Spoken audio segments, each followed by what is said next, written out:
Hai să intrăm puțin în detalii. Foarte important. Mă, oameni buni, mie mi se pare totul cam ciudat aici. Și haideți să vă spun de ce. Dacă cercetați puțin, da, despre acest Mike Lynch, tipul care a dispărut recent de pe acest iaht de 14 milioane de lire sterline, cunoscut și sub numele de Bill Gates al Marii Britanii. Ceea ce este ciudat la acest tip care se află sub poza lui Mike Lynch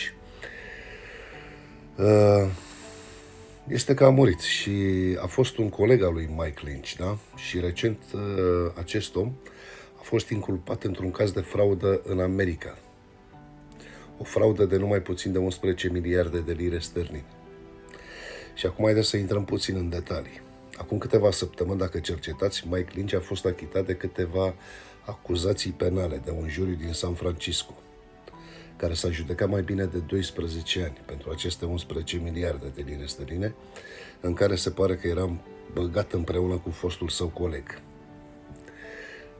A fost chiar extradat în America cu aceste 4 acuzații în 2023, judecătorul stabilind o cauțiune de 80 de milioane de dolari. Mareșalii americani l-au luat în custodie pe Mike de pe aeroportul din Heathrow și trimis în America pentru a fi judecat. Iar după ce acesta a fost achitat, recent s-a dus în Sicilia, da, să sărbătorească cu cabarosani, cu familia și prietenii, colegi și ceea ce este mult mai important, cu avocații săi.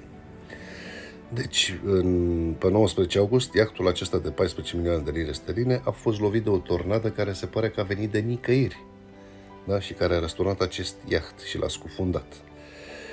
Ciudat este că nu a fost prognozată nicio tornadă, nicio furtună, spun autoritățile, da? Mai multe bărci au ancorat în acea zonă, spun mai mulți martori, undeva pe la 5 seara.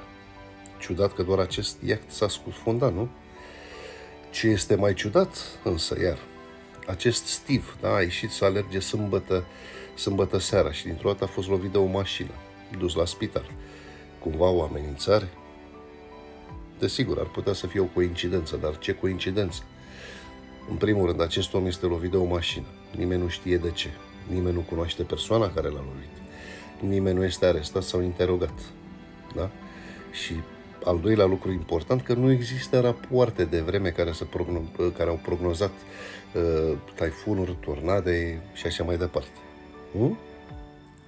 Ce părere aveți voi? Lăsați în comentarii.